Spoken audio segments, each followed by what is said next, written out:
Commissioners that the motion be agreed to. I call Matt Ducey. I rise to speak to this first reading of the Healthy Homes Bill, a bill that the government won't be supporting. Acknowledge the sponsor Phil Twyford and congratulate him on his member's bill being selected from the ballot. As a new MP, I do look forward to that opportunity myself. Mr Twyford raises some good points, I think. Reducing the number of admissions for the vulnerable, be that young or old, from the healthcare system. I agree with that.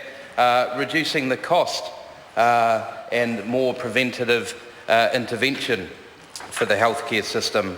I agree with that.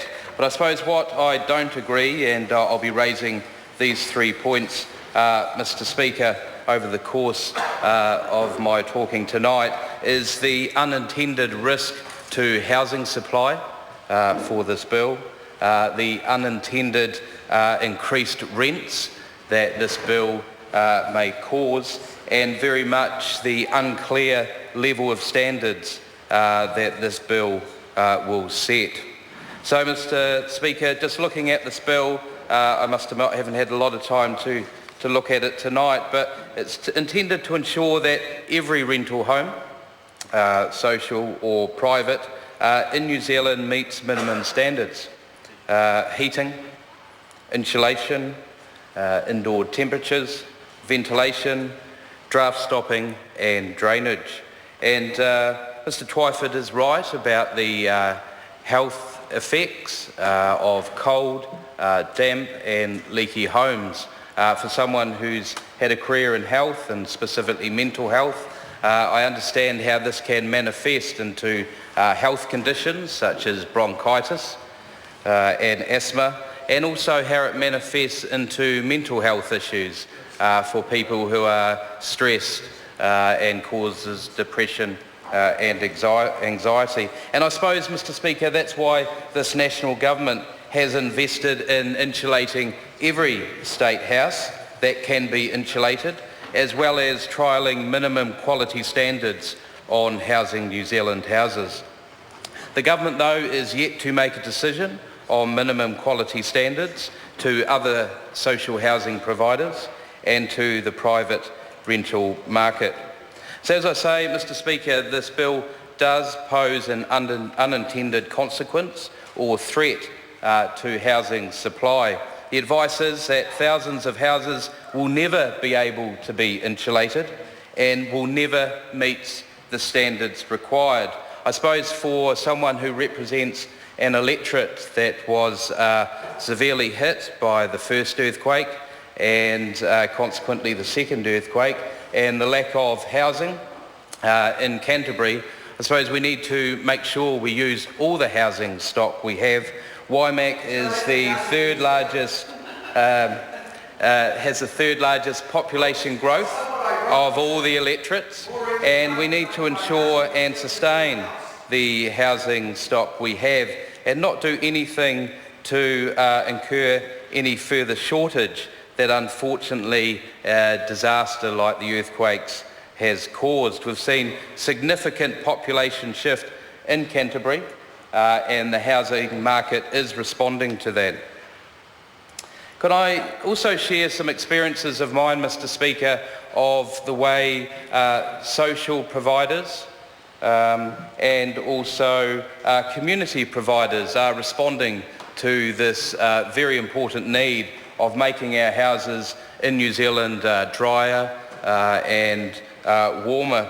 So last Friday I went and met with the Community Energy Action Group in Canterbury, a great, fantastic organisation funded by the government and also voluntary funding as well. So they send their assessors to go out and assess houses to understand how they can warm them up and make them healthier to live in. They have various means for that. One is the curtain bank, where they take donations of curtains, put linings in them and provide these free of charge to any houses that may like them. They also provide advice on insulation, whether that be in the floor in the walls or the ceiling. We do have a problem with modern design and the downlights in the ceiling. We find the insulation has been cut away around those downlights. So they've very ingeniously developed a plastic dome that sits on top of that, so the insulation can go over the top. They also give advice on how to use a wood burner more effectively and how to use plastic strips for across single windows as well. So very much it gives an example and a flavour of organisations already out there supporting very much the need and demand of making houses drier and warmer. On Monday I also went and met Comcare, who have recently been announced with Vision West to provide social housing and emergency housing in Canterbury. Very much needed housing supply of 8 weeks for singles and families. It was very interesting understanding their sense of definitions of homelessness. They talked about street homelessness, people who are very problematic in housing, as well as people waiting on MSD wait lists and waiting for housing to come up. But they were very much talking about building new social housing that will be dry, will be warm and will be insulated.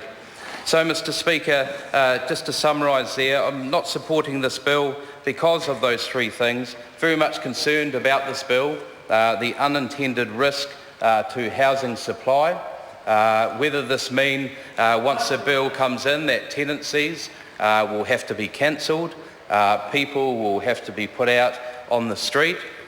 Also the unintended consequences of increased rents.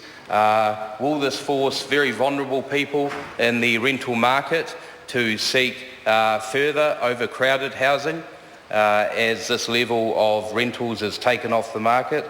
And very much unclear about the level of standards that this bill will be set. And it would be interesting to hear further information about what the levels of standard of this bill will be. And this is the reason I do not support this bill. Thank you, Mr. Speaker.